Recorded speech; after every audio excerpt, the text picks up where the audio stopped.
Apo basara plerandi no yenda kumusha uko kufa kuno peka kusafa dichamsi wamponesi apo achazo uyam iye anondigashira mumusha dichamsiwa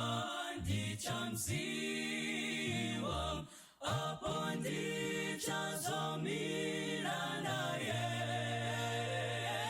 dichamsiwa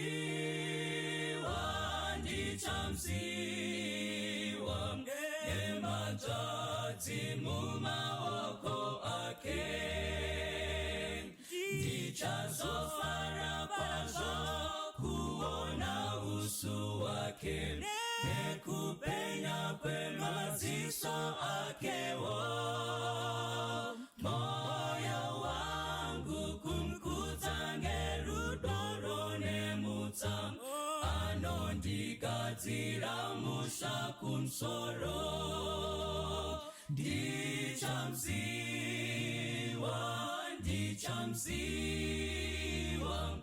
apo ndichazomira naye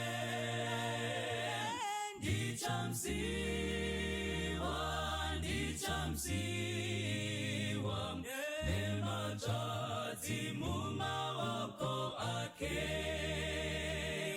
ndinotondera awa warikanwi wakafa kuti ngerufu tapatsana nawo apo Jesu auya nawo tichasangana asi ndichatanga kuona Jesu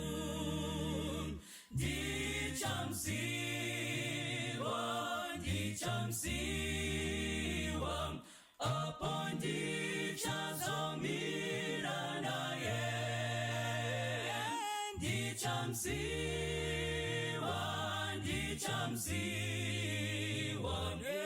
ematati mumaoko ake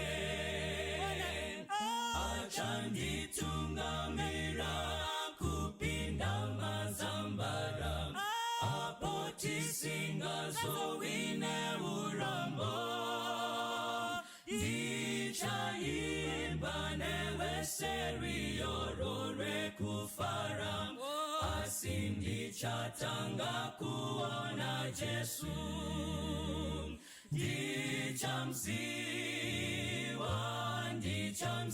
dichamsiwa apo ndichazomira naye dichamsiwa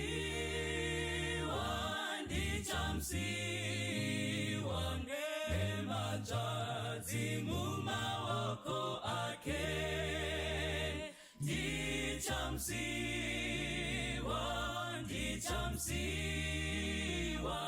apo ndichazomira naye dichamsiwa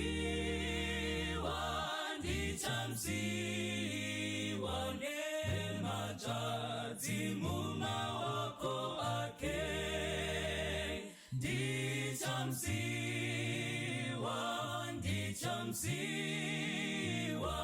apo ndichazomira naye dichamsiwa ematati mumaoko ake. Manero akanaka vana vaMwari. Toda kutenda Mwari nekusanganiswa zvekare mumanheru anhasi for a time of worship.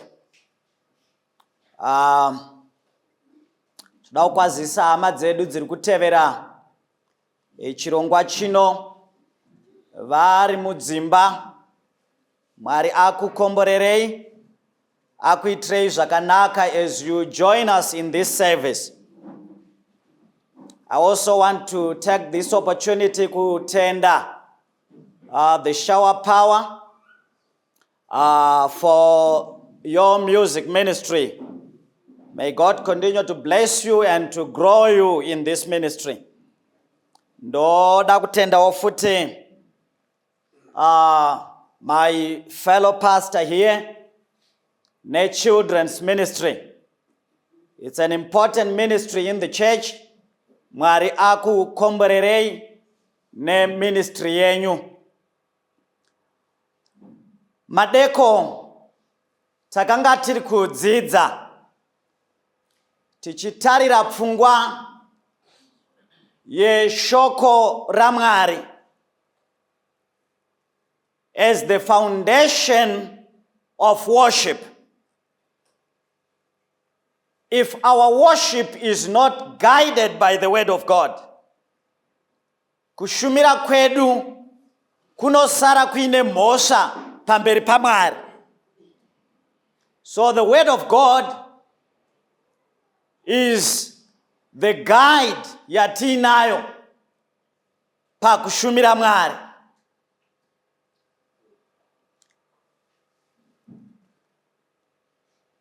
Now, manheru anhasi tinoda kutaura nezvaMwari zvekare,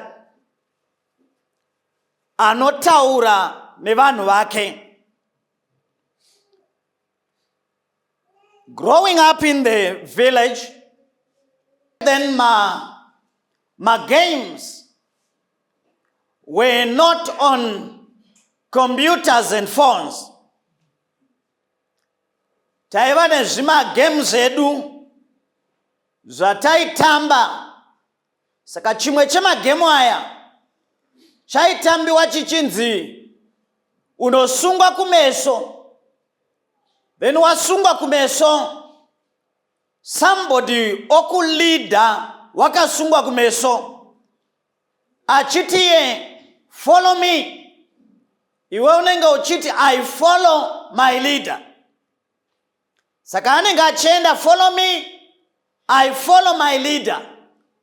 So unofanirwa kutevera voice but usingaoni zvakanaka kwauri kuenda. Now there was a guy wataifudzana yemombe yanga ari mukuru kwatiri. So mukomana uyu aiti kana akaona maziso sematema anoruma, aibva auya kwatiri oti vapfana toda kutamba game. Obva asunga kumeso. Atisunga kumeso, iyo obva atanga kudaidzira ari mberi achiti follow me. Iwe uchiti I follow my leader. Anenge achifamba towards the direction yaona masose. Follow me, I follow my leader. Akasvika pane masose ayaya, aona kuti iwewe watsika manje pamusoro pawo, anobva anyarara. Saka gemu racho raiti kana munhu ari kutungamirira akanyarara, iwe unofanirwa kumira kuti uone kuti voice rake rakudana riri kupi.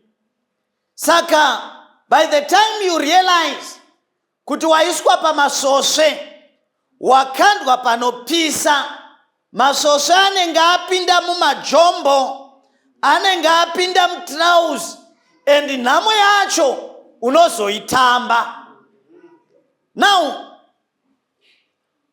when it comes to matters of worship, chindoindawo chitevere. Uchitevera usingazivi zvauri kutevera, you create a problem for yourself that has eternal repercussions. Something that you cannot remedy if you don't deal with it in time. Sorodi wenyaya wemanero anhasi unoti don't be fooled. Ngatinamatei. Baba wokudenga, musiko wezvinhu zvose, muchengeto wezvinhu zvose, tokumbira kuti mutaure nesu manheru ano to the glory of your name. Amen. 1 Thessalonians chapter 5 verse 19 to verse 22. Verse 19. Musadzima mweya, Musadzima mweya, musazvidza zvinoprofita, musazvidza zvinoprofitwa. idzai zvinhu zvose Taste all things. Hold on to what is good. regai marudzi ose ezvakaipa. Moramba marudzi ose ezvakaipa.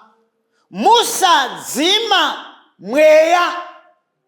Now there are two people vakashata vane ngozi munyaya dzokunamata. One wacho munhu anongodzima mweya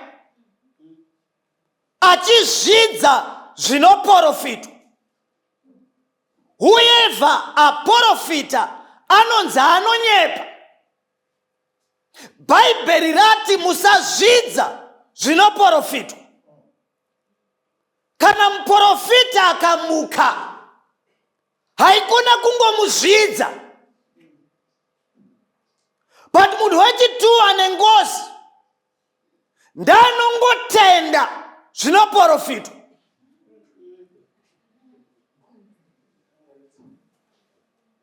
Bhaibheri ratiro musazvidza zvinoprofitwa, but taste all things. Saka haikona kuzvidza chausina kutesta, uye haikona kutenda chausina kutesta. Taste all things. Prove what is good. Obatirira zvakanaka, osiya marudzi azvakaipa. Wai Mwari achitiye tisazvidza zvinoprofita. Joel chapter 2 verse 28. Verse 28. Zvino shure kwaizvozvo ndichadurura mweya wangu pamusoro penyama yose. Vanakomana venyu navanasikana venyu vachaprofita. Shenda the next verse. Shure kwaizvozvo ndichadurura mweya wangu pamusoro penyama yose. Vanakomana venyu navanasikana venyu vachaprofita. Chipo chokuprofita, chipo chakavimbiswa naMwari to his church in the last days. Saka kereke yaMwari is guided by this gift. You know, the gift of prophecy. Ndichadurura mweya wangu pamusoro penyama yose. Vanakomana venyu nevanasikana venyu vachaprofita. Saka haikona kungozvidza vaprofita. Ngoti munhu angoprofita ari wrong. Angoprofita ari wrong. Usazvidza zvinoprofitwa. Famba chaMwari tinde 2 Chronicles chapter 20 verse 20. Vakamuka mangwanani ndokubudira kurenje reTekoa. Zvino vakati vachibuda, Jehoshafati akamira akati, "Chinzwai imi vaJudha nemi mugere Jerusalema." Teererai vaJudha nemi mugere Jerusalema. Tendai Jehovha Mwari wenyu mugosimbiswa.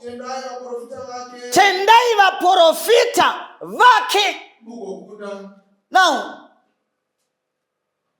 Bhaibheri riri kuti iro tendai Jehovha Mwari wenyu ndizvoka. Believe the Lord your God and believe his prophets. Now his is a personal pronoun. Ndizvoka. It's a pronoun. I don't know whether this is there in English, but I don't care.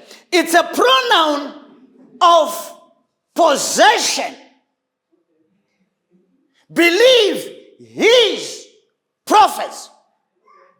So before you believe them, you must be sure they are his prophets. You don't just believe. You don't just take things that you are not sure of.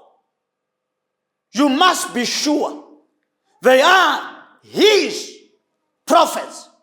Then believe them.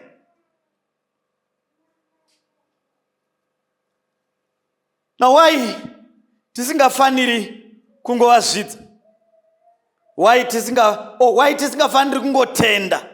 1 John chapter 4 verse 1. Imi vanhu vanhu musatenda mweya yose, asi muidze mweya asi edzai mweya kuti muone kana yakabva kuti muone kuti yakabva here kuna Mwari. nokuti vaprofita vazhinji venhema vakabudira munyika. Bhaibheri riri kuti musatenda mweya yose. Bhaibheri harina kuti musatenda mweya, ndizvo. Bhaibheri harina kuti musatenda mweya, yati musatenda yo. Yedzai kuti mweya uyu wakabva here kuna Mwari. Zvazviri kureva ndezvekuti pane umwe munhu, nokuti John achinyora haazi kutaura in the context of the world, but he is speaking in the context of the church. Kuti mukati mekereke pane umwe munhu anoisawo umwe mweya usati uri unobva kuna Mwari.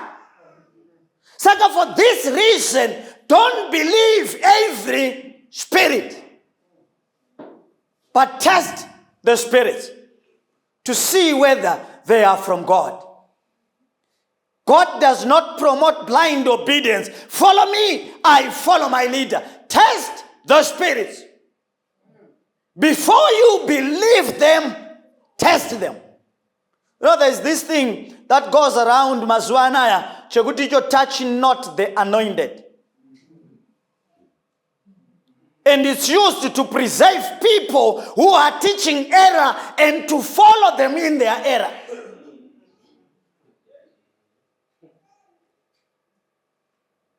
Yet the Bible was not talking about all that.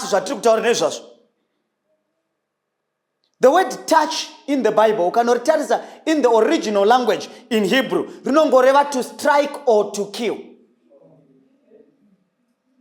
Harirevi kutsiura. Ina unoverenga zvakanaka Bhaibheri rako, David na Saul pavakanga vachinetsana. Saul ndobva one day David awana Saul ari mubako. Amuwana ari mubako, Bhaibheri rinoti akapinda mubako, vakomana vaDavid vakati, this is your chance, kill the man. David akati, I will not touch the anointed of God. Ndobva adambura mupendero wenguo yake, ndobva aenda pamusoro pegomo, ndobva anomira pamusoro pegomo. Akati, naiwe Saul, unoitira chinhu chakaipa kudai? Meaning, David unotsiura Saul pachakaipa chake, but he did not touch him. He did not kill him. Rebuking is not touching. Sin is to be rebuked. Error is to be corrected. That is not touching. So when a prophet is wrong, he must be corrected. God is not a promoter of blind obedience. Kutevera wakasungwa kumeso. Whatever happens, you don't have to question, you just have to follow. Now, maybe you could test, and maybe someone in the congregation, someone following at home is asking a question, preacher man, how do we test?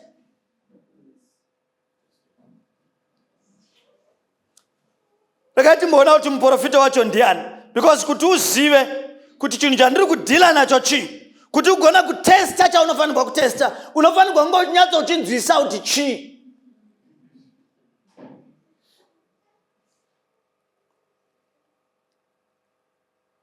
Kana usingazivi mvura in your life, mvura toiziva tose. You know, Sister Akurira Kumusha, as I told you, there was a time when I first had a sip of casket. Pane musuwa unotoitanga awanditi. There was a time when I first had a sip of casket. Dei pane munhu akauya kwandiri akandiudza kuti test this to tell me whether it's casket or not. I was going to be unable to tell because I didn't know what casket is. So you have to know what a prophet is in order for you to be able to test him. Amos chapter 3 verse 7.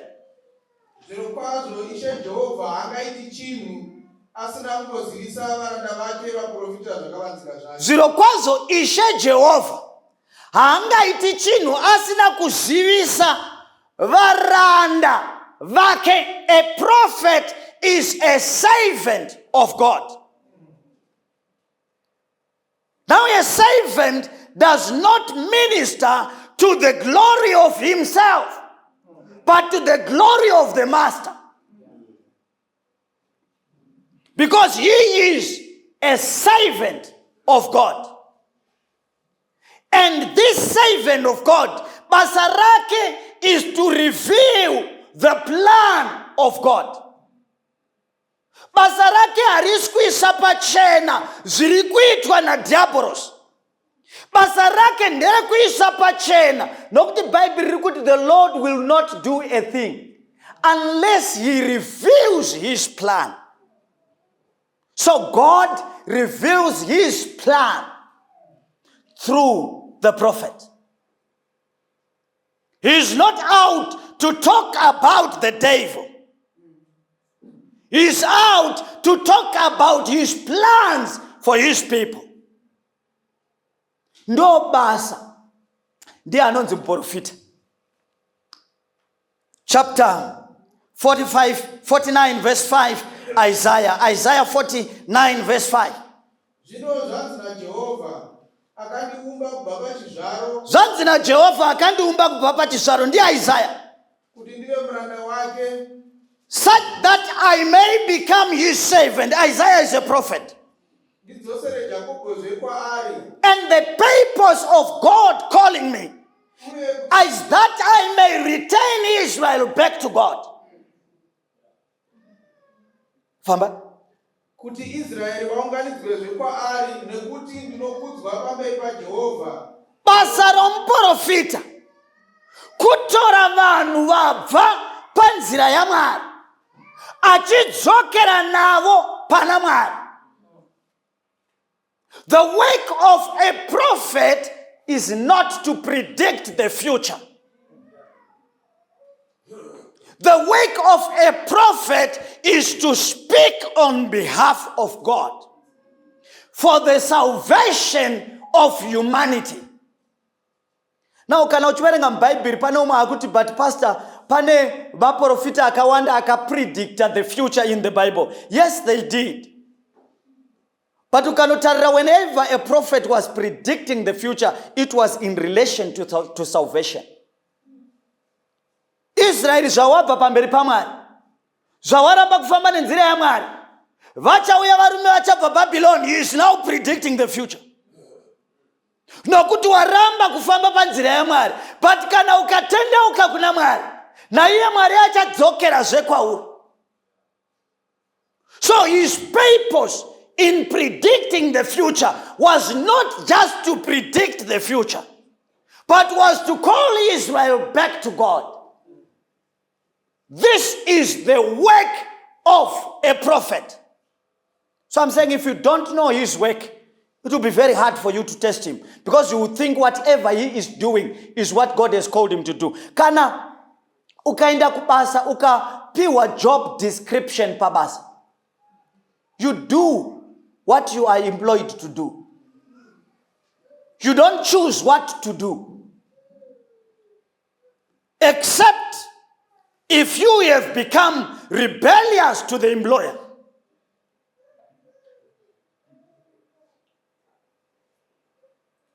When a soldier is employed and chooses to turn against the orders of the employer, he is regarded as a rebel. So when a prophet is called by God and chooses to go against what God has called him to do, he is joining forces with the rebels.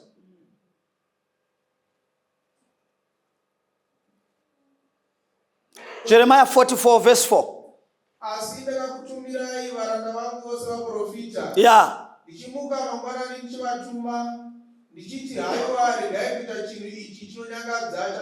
Ndakakutumirai varanda vangu vose vaprofita. And Mwari ari kuti purpose yokuvatuma yaiva yokungokuzivisai kuti regai kufamba nenzira inonyangadza yandinovenga. These are the prophets who had predicted, given prediction about the captivity of Israel. But Mwari haasi kuti ndakavatuma to predict. He is saying ndakavatuma kuti vakudzorei pazvakaipa zvenyu. Basa remuprofita nderekudzora vanhu pazvakaipa zvavo, kudzorera vanhu pakururama. Ndo basa raakadanirwa naMwari. Rega timhanye toda kuti tikurumidze tipedze. 1 Corinthians chapter 14 verse 4. Verse 4. Unotaura nerurimi unozvisimbisa iye, asi unoprofita unosimbisa kereke. Unotaura nerurimi unozvisimbisa iye, nasi handinei nayo.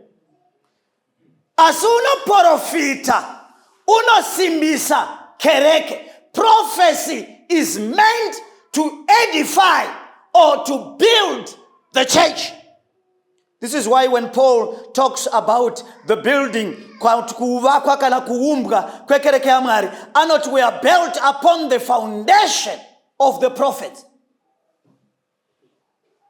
Prophecy is meant to build the church. Now you have to question yourself when you see a prophet predicting about soccer and politics and this and that. The question is the church edified? After all the predictions, prophecy edifies the church. Isutaka takazvagwa tikavona n'anga dzakawanda dzaipredicta zvichazoitika. They were not worried about our salvation. They were not worried about how we will relate with others. Sometimes in predicting the future, they were not worried about how you behave.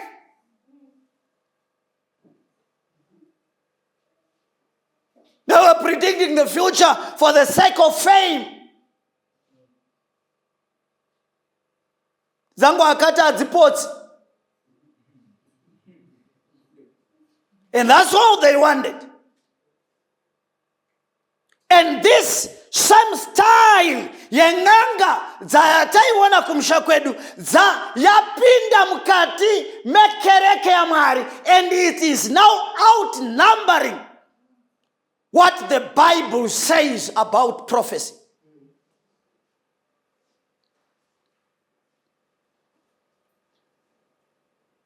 Prophecy is meant to edify the church, to build the church of God. Who is the sender of prophecy? 1 Peter. 1 Peter chapter 1 verse 10 to 11.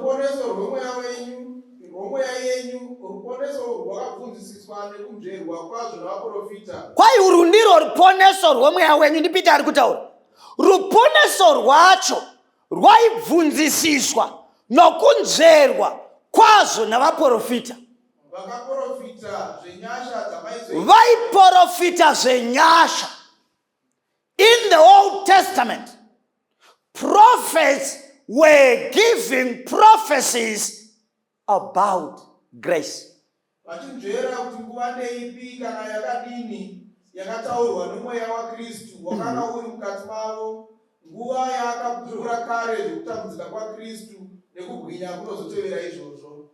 Vaprofita mu Old Testament vakaprofita zvenyasha.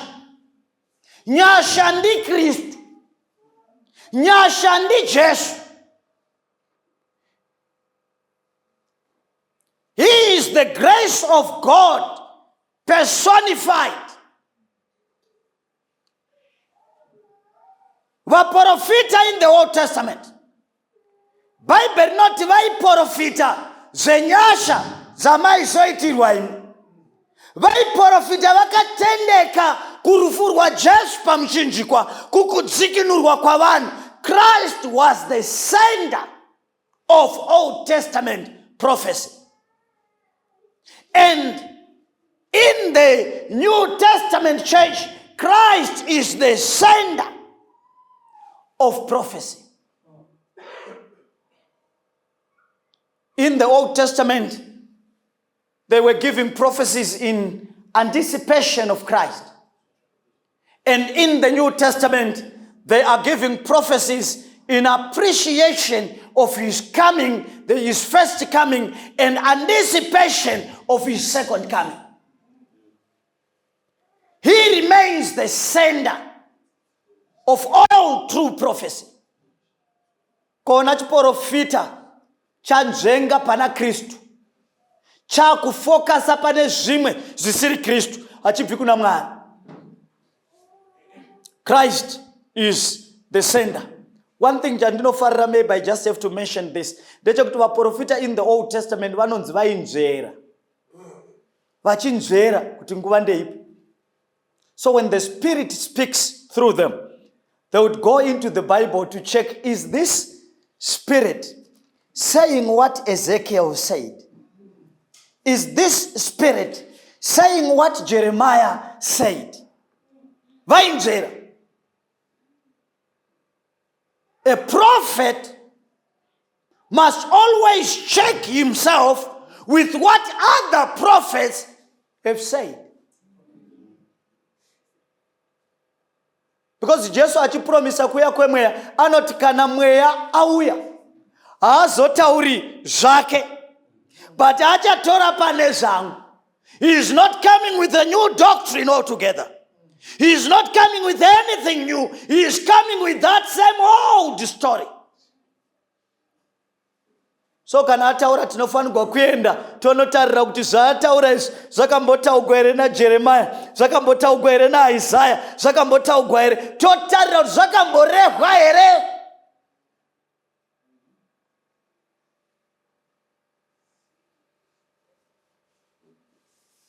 Prophecy inochekiwa, inotariswa kuti ndiyo here, zvavari kureva ndizvo here. Because Bible rat there is another spirit inodawo kubata mukati memakereke.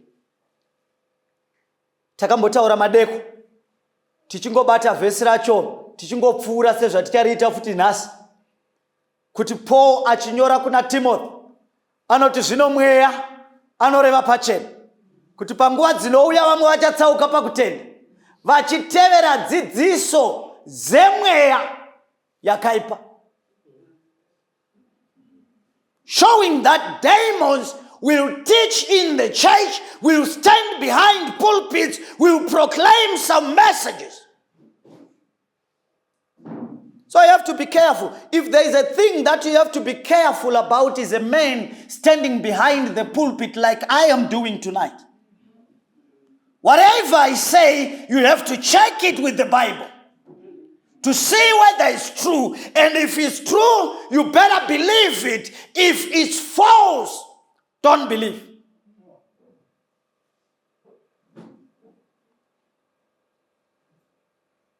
First John chapter 4 verse 1. Tichinda munenge muchifamba neni, muchiita muchimira. Chapter 4 verse 1. Yeah.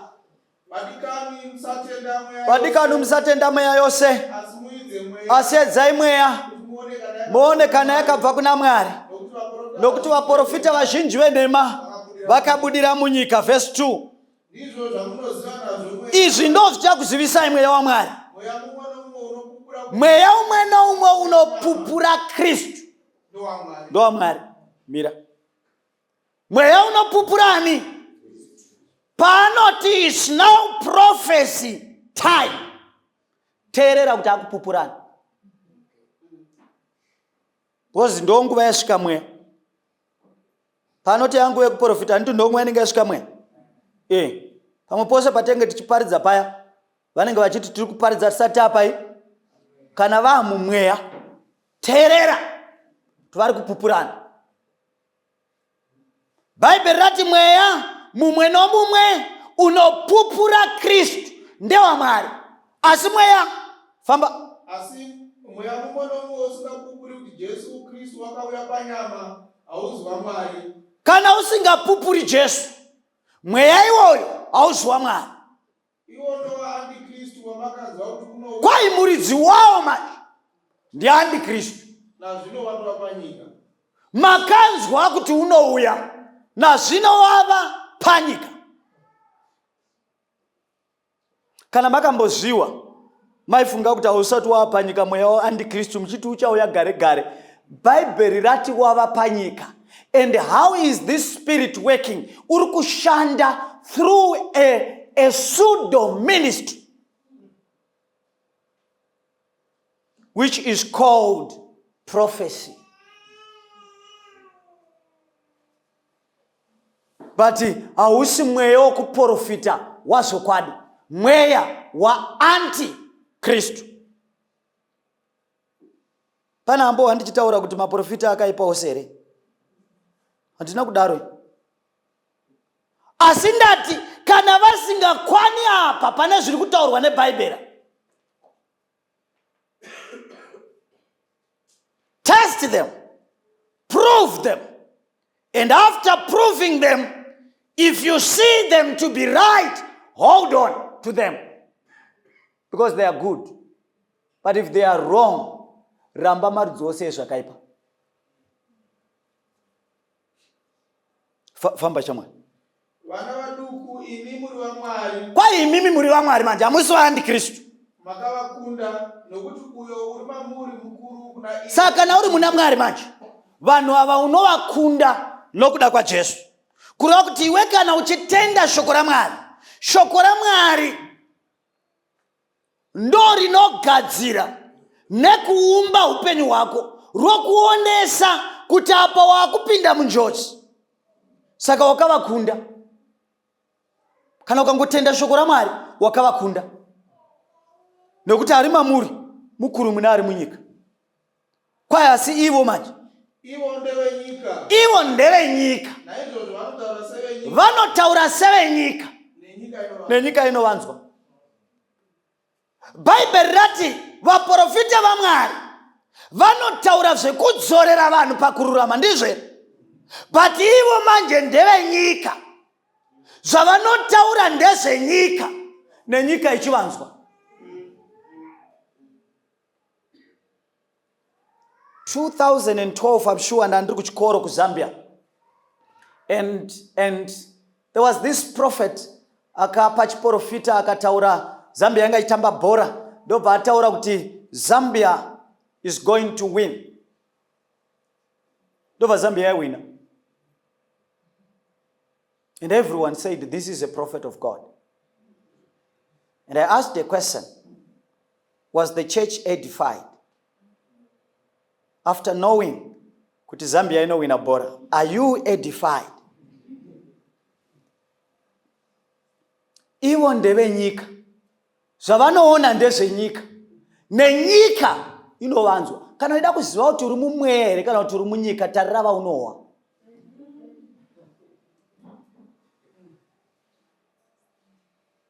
Ivo ndevenyika. Vanotaura zvenyika nenyika ichivawa.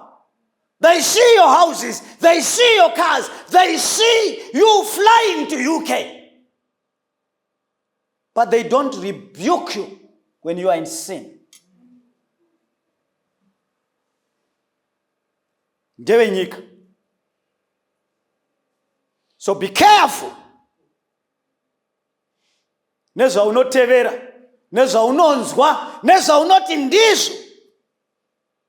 Because it's not everything in matters of religion that is coming from God. Famba shamani. Isu tiri vaMwari. Isu tiri vaMwari. Unoziva Mwari unotinzwa. Unoziva Mwari unotinzwa. Usiri waMwari haatinzwi. Usiri waMwari haatinzwi. Ndizvo zvatinoziva nazvo mweya wazvo. Kaizvi ndo zvatichaziva nazvo mweya wazvo kwati. Ndi John ari kutaura ka. Ndi John ari kutaura pana. Nori pana umwe anogona kuti munoda kuzviti imi ndimi vaMwari, vamwe havasi vaMwari. Ndi John adaro.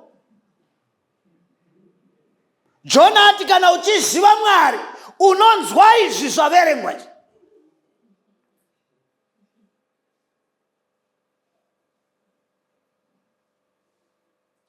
Chichatizivisa mweya waMwari nomweya waAntikristu ndechekuti mweya waMwari unopupura Kristu, grace personified, nyasha dzokudzorera vanhu mukururama. Mweya waAntikristu otaura zvemunyika, politics, soccer, your cars and your houses. You're flying to the UK.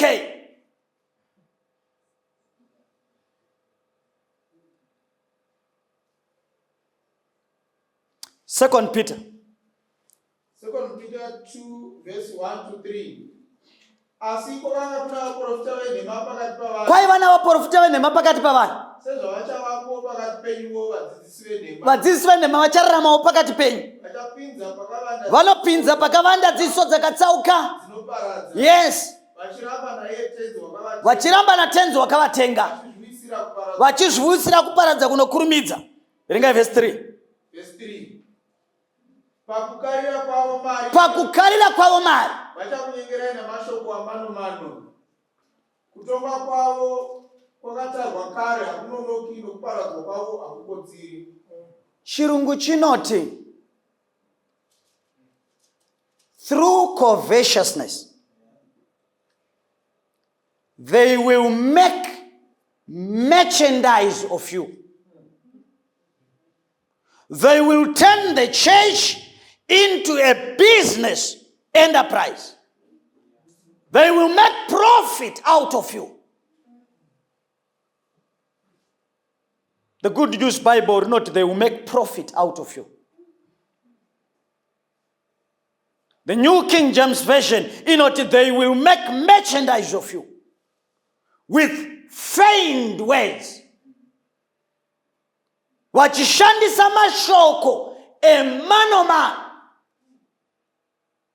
telling you that you give God a seed. God is the creator of everything, and He is the sustainer of everything. You can't seed anything with Him. You cannot give God a seed.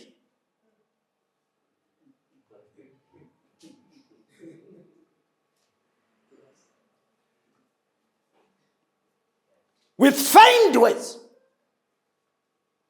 Mashoko azere mano. Mashoko akafukidzwa muuchenjeri hwavanhu. Vanokunyengerai and make merchandise of you. Turn you into a business enterprise. You ask your prophet, where does you work? Doesn't ever work anywhere.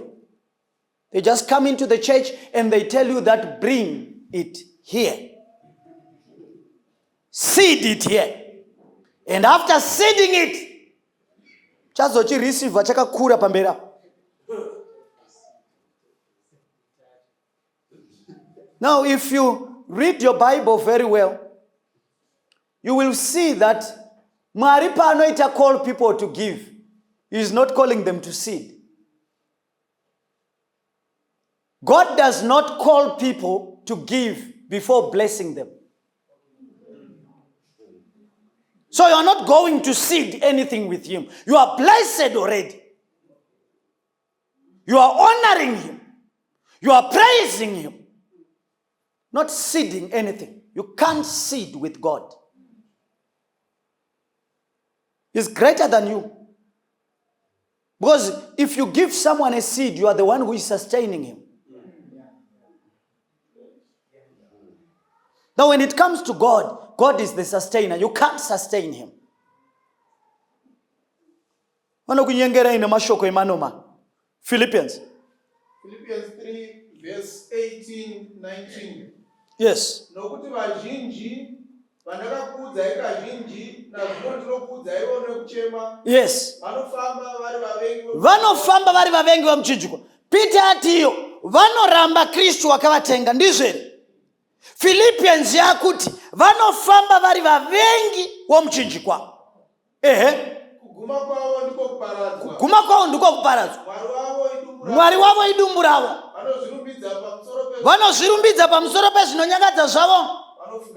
Vanongofunga zvenyika. Vavengi vomuchinjiko waKristu kana uchinzi waramba Kristu, nokuti Kristu anombotiudza kuti vachauya in my name and deceive many. So havazi kuzoramba Kristu pachena, but vanomuramba mumabasa. Saka Bhaibheri rakuti vanofamba vari vavengi vomuchinjiko waKristu, because they mind the things of the world. Therefore, Mwari wavo idumbu ravo. When they feed, kana vaguta zvavo zvaita, and they are turning everyone into the likeness of them. Ukavatevera, you are turned into their likeness. You go to church because you think there is something that I get out of going to church. Material things. We come to church for worship. We come to church to honor God, not for material possessions. But God, because He is God,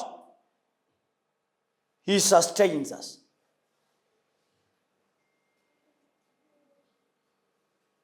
Jeremiah chapter 23 verse 17.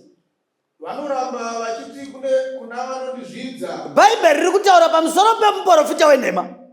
Jehovha wakati muchava norugare. Vanoti kune vanondizvidza, Jehovha wakati muchava nerugare.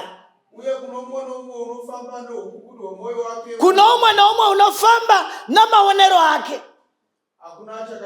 Kuna chakaipa chinokuwira, bata ukaenda pa 23. Vanoti kuno unondizvidza, Jehovha wati muchava nerugare. Zvichaita zvamunoda zvichafamba negwara razvo sokuda kwenyu. Navo vanofamba noukukutu hwemwoyo wavo, vasingateereri shoko raMwari, vasingatsiurwi neshoko raMwari, anoudza kuti hakuna chakaipa chinokuwirai. Anoziva kuti nhasi maprofita anogona kutokupa muteuro. Ndizvoka unonzi muteuro, munamato wokuti iwe kana warepa nyaya yako inopera. Vanoti kune vanondizvidza, hakuna chakaipa chichakuwira. Navo vanofamba noukukutu hwemwoyo wavo, zvichangokunakira. Don't worry, just go. Kana wabva panapa uchanoona nyaya yacho ichipera, endo yotonopera. Now I want you Christians to think. Mazuva anaya kunogezwa munamato, ndizvo? Kunogezwa chi? I have not said mune munhu ari kugeza munamato. Muno. Ndati munamato unoita sei? But in your right senses, do you think kuti kunamata kugeza? In your right senses. Prayer is talking to God. When Jesus prayed, the Bible says, wakabva pagungwa panga achidzidzisa vanhu. Then he went into a mountain for prayer. There was water pagungwa. But haana kugeza. He went into the mountain, knelt down and talked to his Father. Prayer is talking to God. Bathing is not praying.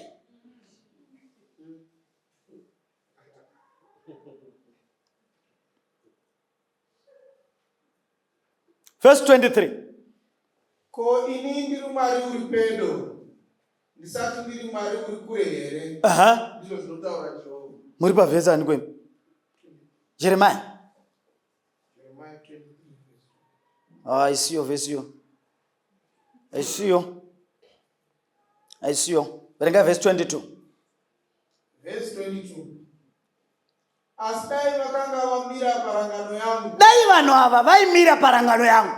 Vangadai vakanzwisa vanhu. Vaidai vakanzwisa vanhu vangu mashoko angu, vakavadzora panzira yavo yakaipa. vakavadzora panzira yavo yakaipa. Nepazvakaipa. God is saying to the false prophet, dai wakanga wauya ukamira parangano yangu, ungadai wakanonzwisa vanhu vangu mashoko angu, wakaita basa chairo remuprofita rokudzora vanhu panzira yavo yakaipa. Saka basa remuprofita kudzorera vanhu pakururama. But muprofita wenhema basa rake is to focus on things that are earthly. Okay? That depends. I'm remaining with about 7 minutes. I will use them. But naimparidzi. Vanhu ava vanototevegwa nevanhu vakawanda. Do you think kuti vanhu vese vanga vari wrong and you alone ndimuri right? Before we read this verse, I want to tell you that it's not me alone. There are many others who know about these things. And tonight, you have joined the group that know. So it's not me alone. It's you and I. We know these things now. Because this is what the Bible is talking about. This is what the Bible is saying to us. And taking what the Bible says preserves us from the deception of the devil. Luke chapter 6 verse 26. Munenamo kana vanhu vese vachitaura zvakanaka pamusoro penyu. Madzibaba avo aizviita izvozvo kuvaprofita venhema. Vaprofita venhema, throughout the history of worship, they had a following. They were followed by many people. Go and check your Bibles. Jeremiah stood alone. And at one time, akatokandirwa mugomba akambogaramo. Isaiah stood alone. He was unpopular. But vaprofita venhema vaiteverwa navanhu vakawanda. So kuti munhu muprofita waMwari ari kana ndewenhema hazvidetermine the number of people vanomutevera. Ko kana achiita mamiracles, achitoita miracles zvechuwa tichitoona kuti paitika miracle apa, ine miracle yaitwa muzita raJesu. Ko kana achiita mamiracles, famba shama. Revelation 16 verse 13. Ipapo ndakaona mweya yechina mitatu ndakaona mweya yechina mitatu yakaita sematacha, yakabva mumuromo weshato, ndiye Satani, muromo wechikara, a system that supports the devil, nomumuromo womuprofita wenhema. Mweya yacho kwanzi yakaipa, asi inoita zviratidzo. It is a universal spirit. Chivakokera kuzorwisana naMwari. It's a universal spirit. And it thrives on miracles. It doesn't thrive on doctrine or teaching, but on miracles. And this spirit kwanza yakaita sematacha. Ukawa Bible rati se rine zvarinenge richitaura zvikuru zvakadzika. Mweya wakaita sedatya. Datya ukaritora ukariisa mumvura, ndizvoka rinotorarama richitofema riri right, ndizvoka. Ukariisa mujecha rinofema riri momo richitori right. Ukaribvisa ukariisa panopisa unowana richifemereka, but richitorarama riri ipapo. So this is a spirit inoti kana ukaitora ukaiisa munyika inofita. Angobuda muchecha anoita ng'anga. Ukamtora ukamuisa muchecha akati haleluya chechi inotinhira. unokwana pese pese. And these spirits are unpredictable. You can't predict them. Ndosaka uchiti kana ukabva pavari vanokudza kuti dambudziko rako ndariona, indai mumbonoita izvi, then kana zvaramba munozodzoka toona zvimwe. Ndimwari upi asingazivi kuti zvichaita sei?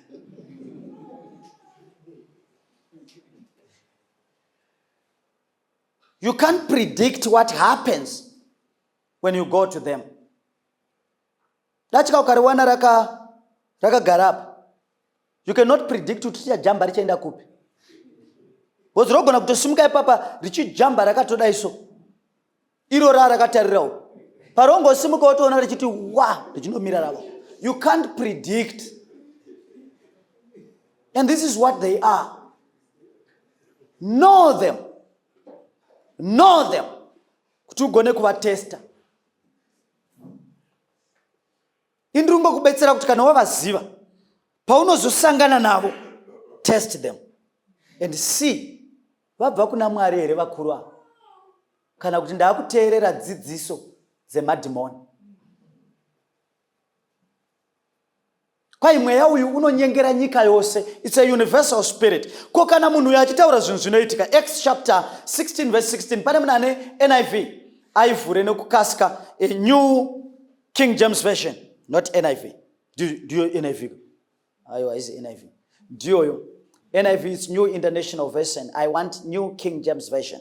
New King James Version. 16 verse 16. New King James Version. Okay. 16 verse 16. Now it happened, as we went to prayer, that a certain slave girl possessed with the spirit of divination met us, who brought her master much profit by fortune telling. A certain slave girl who had the spirit of divination, ungang, and was making a lot of money for his masters by foretelling the future. Then fortune telling. Aitotaura zvinozoitika, and his masters were making money, but the spirit that was speaking in her was a spirit of divination. Saka kutaura zvinoitika hakusiko kunoratidza kuti munhu muprofita waMwari. Isaiah chapter 8. Isaiah chapter 8 verse 19 to 20.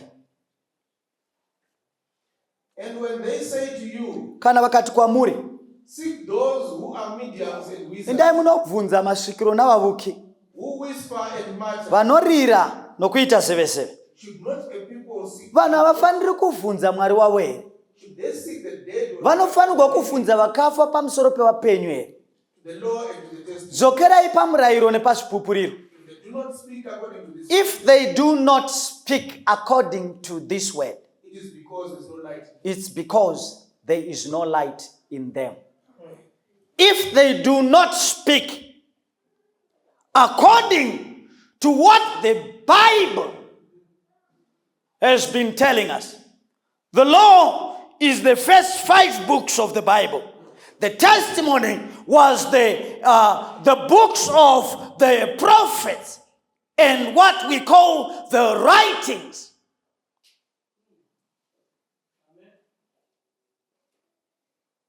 And the Bible is saying to the law and to the testimony. If you are to check them, if you want to believe them, or if you want to know them, to the law and to the testimony.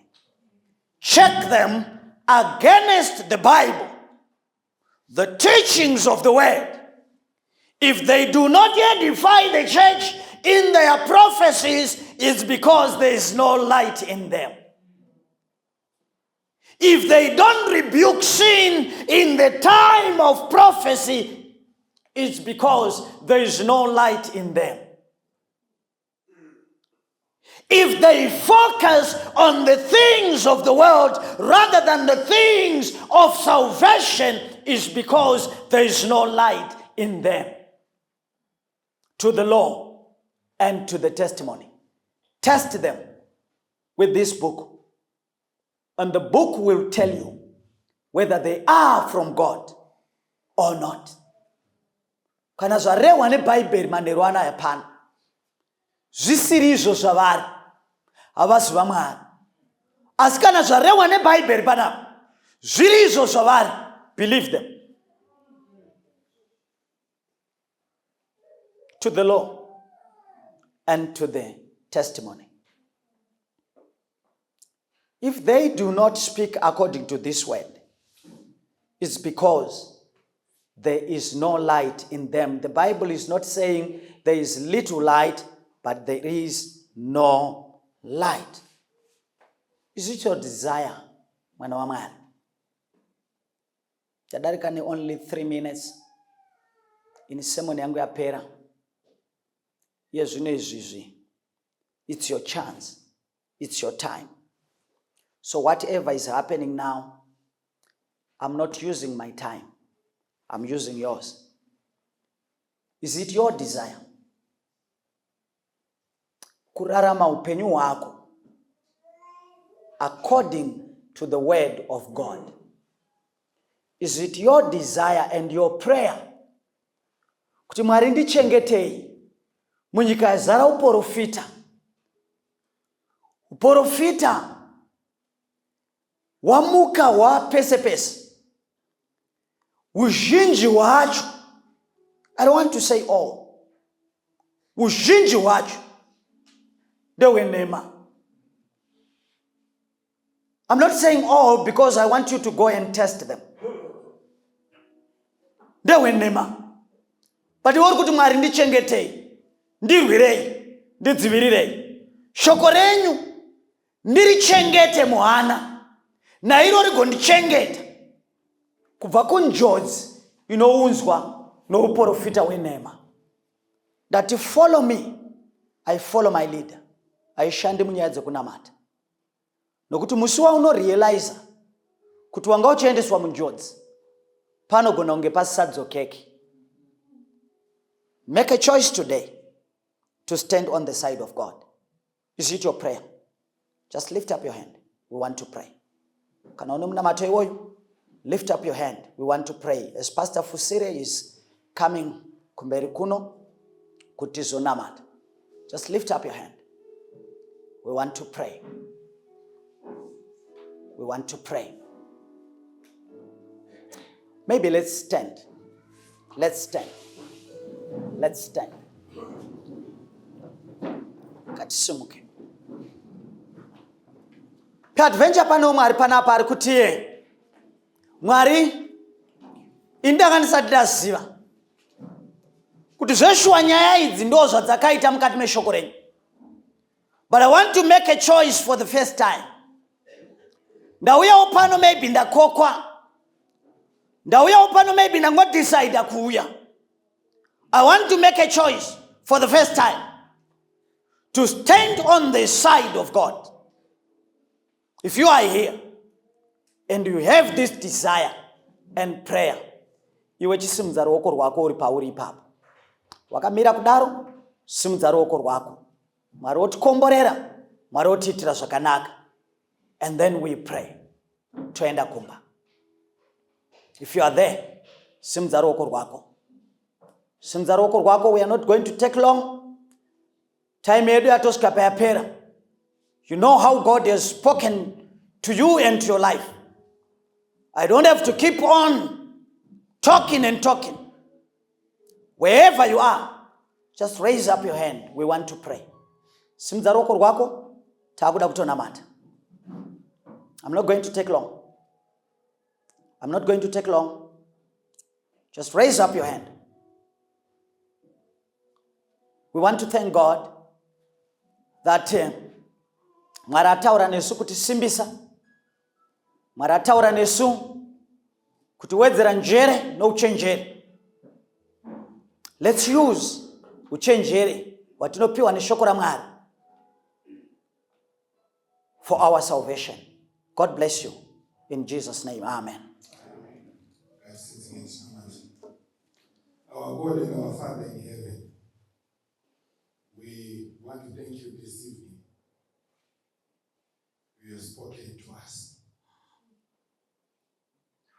thank you, Father, for the gift of prophecy. Inochidzoredzera kubva mukurasika tichidzoka kwamuri. We want to thank you, Father, for your love and concern for the sinner. Amen. Kuti hamuite chinhu saMwari musina kutirayira nekutidzora sevatadzi. We have learned this evening and we recognize by standing up kuti chipo ichi chamakatipa cheuprofita kuti chitichengete nekutirwira has been overtaken by the evil one. Amen. Day in, day out, we are hit left, right, and center by the so-called prophecies. Kutosimuka kudari Mwari, we recognize that we are not safe anymore. Patoda kutenda ine warning yamaunza kwachiri manheru ano. Kuna macho wangu Mwari nezita raJesu. Kukomita mukati memaoko enyu each and every individual who is on their feet. Amen. Tirwireiwo mutichengetedze Mwari. Engrave your word mukati mehana dzedu so that when these prophecies come, we will be able to stand for your word. Amen. Tautenda Mwari. Vamwe takatombopumuka tikamhanya nacho chiprofita ichi. But we recognize kuti hapana kwatiri kuenda. Gamuchiraiwo kurevesa kwedu Mwari.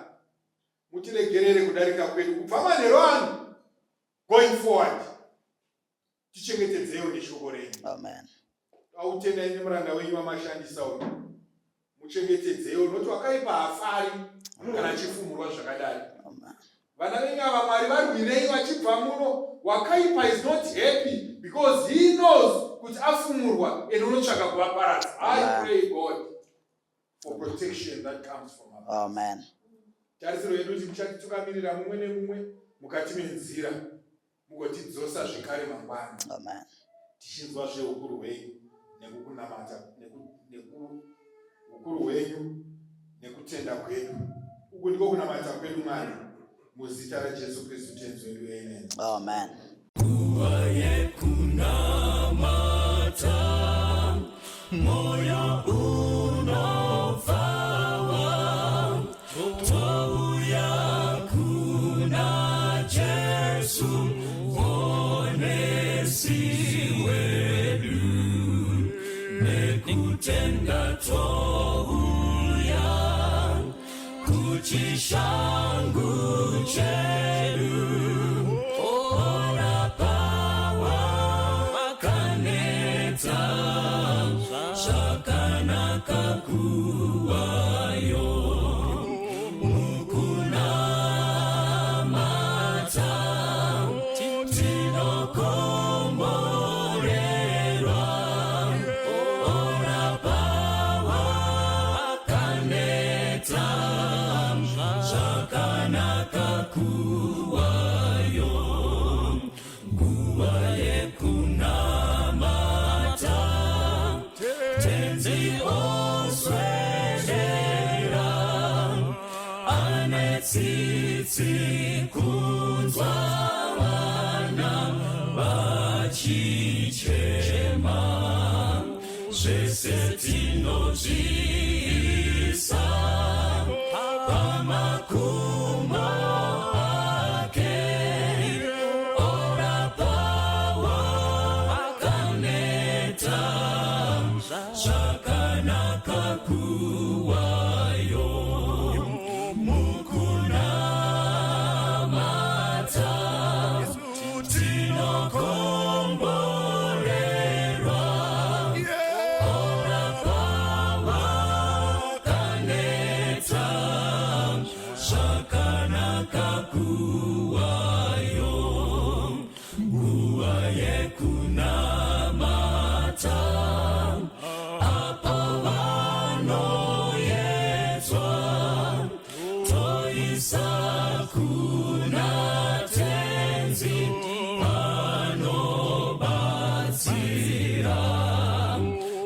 moyo wekunzwira obvisa zvinetso orapawa kaneta zvakanaka kuwayo mukuna